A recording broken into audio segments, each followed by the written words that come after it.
Society loves to praise independence. It tells you that being able to handle everything on your own is a sign of strength. It calls you capable, resilient, mature. But psychology reveals something far more complicated.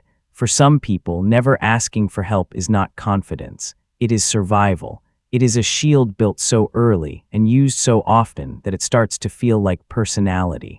If you are the kind of person who would rather struggle in silence than admit you need support, stay until the end, because what looks like independence may actually be a deeply learned form of emotional self-protection.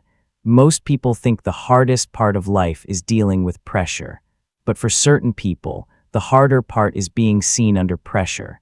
Because the moment they ask for help, they are not just revealing a problem, they are revealing need. And for them, need has always felt dangerous. Maybe you grew up in a house where support was unreliable. Maybe the people around you were too busy, too critical, too inconsistent, or too emotionally fragile to hold you when you fell apart.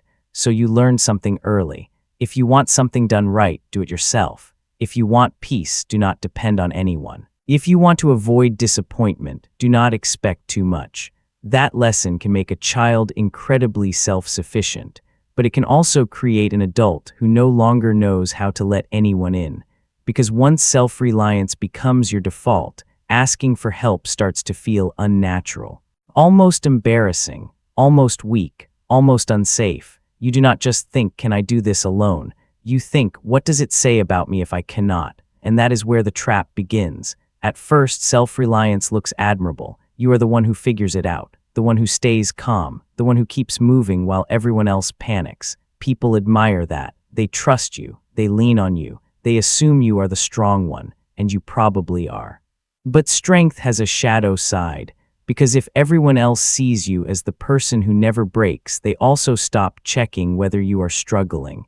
You become the reliable one, the problem solver, the one who can handle it. And over time, that identity becomes a prison. Because the more competent you appear, the less permission you feel to be human. The more people count on you, the less room you give yourself to fall apart. The more you prove you can survive alone, the more impossible it becomes to admit that maybe you should not have to. That is the psychological cost of hyperindependence. It is not that you cannot ask. It is that asking feels like surrender. It feels like admitting defeat. It feels like handing someone access to the part of you that has always been protected. For some people, that is terrifying, because help is not just help. Help means being witnessed. It means being vulnerable. It means allowing another person to see the gap between who you are and who you wish you were.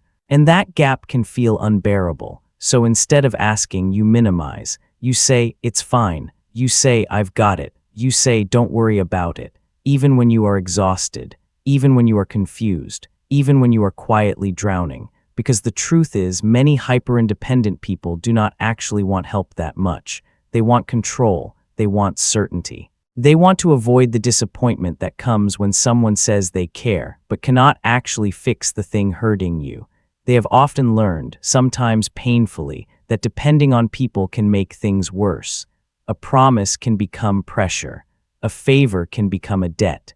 A moment of weakness can become something somebody throws back in your face later. So the mind creates a rule. Stay useful, stay private, stay in control, stay self-contained. And the longer that rule protects you, the more it starts to define you. That is why some people are extremely good at helping others but terrible at receiving help themselves.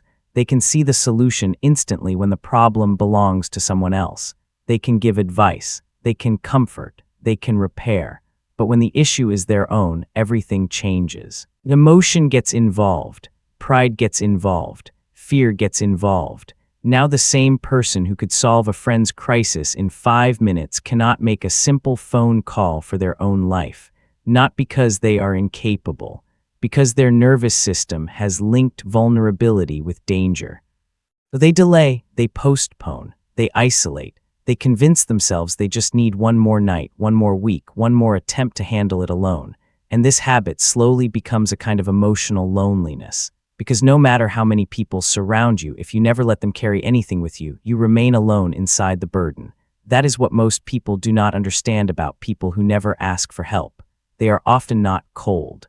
They are often not arrogant. They are often not superior. They are exhausted. Exhausted from always being the strong one. Exhausted from needing to appear fine. Exhausted from carrying pain privately because privacy feels safer than dependence. But there is another layer too. For some people, not asking for help becomes part of their identity. They do not just avoid help. They become proud of avoiding it. They start to wear suffering like proof of character. They tell themselves, I do not need anyone. I have always handled things myself. I should be able to figure this out alone. And when that story gets strong enough, asking for help starts to feel not just difficult, but morally wrong. As if needing support means you have failed at being the person you promised to become. That is when self-reliance stops being a strength and starts becoming a cage. Because true strength is not pretending you never need anyone. True strength is being able to admit when you do. Not to everybody, not constantly, but honestly. Deliberately, without shame. The irony is that many of the people who never ask for help are the exact people others would gladly help if given the chance. They are not as alone as they think, but they have spent so long protecting themselves that they no longer know how to test that truth safely. They have built a life around not needing support, and now support feels almost suspicious, too intimate, too risky, too exposed, so they keep functioning, they keep performing. They keep pushing, and from the outside they look fine, but inside they may be carrying an entire private history of being disappointed, misunderstood, or let down at the exact moment they needed someone most. That history matters. Because people do not become hyper-independent for no reason. Nobody is born allergic to help. They learn it. They learn it from neglect, from criticism, from chaos, from having to become the adult too early, from being praised only when they were strong, from discovering that weakness was either ignored or punished. So if you have spent your whole life refusing to ask for help, maybe the question is not, what is wrong with me? Maybe the question is, what did I have to survive to become this way? And once you ask that, the story changes, because then your independence is no longer a flaw. It is a strategy, a brilliant one, a necessary one, but strategies are not meant to rule your life forever. At some point, the very thing that saved you can start costing you connection.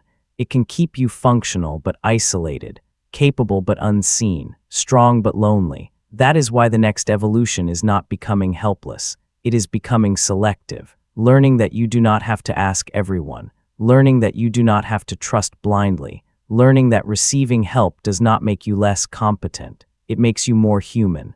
The goal is not to abandon your strength. The goal is to stop using strength as a wall, because there is a difference between being self-reliant and being unreachable. One is maturity. The other is pain in disguise. So if this resonates with you, do not turn it into shame. You are not broken because you struggle to ask for help. You are not weak because support feels uncomfortable. You are probably someone who learned to survive by carrying too much alone. But survival is not the same as living. And at some point, the bravest thing you can do is let one trusted person see that you do not have it all figured out. Not because you are failing, because you are ready to stop doing everything alone. If this hit a little too close to home, it probably means you have been carrying too much for too long. But why do the people who never ask for help often become the same people everyone else comes to for advice? Click the next video on your screen right now to discover the dark psychology of people who give the best advice, and why the strongest looking people are often the most exhausted on the inside.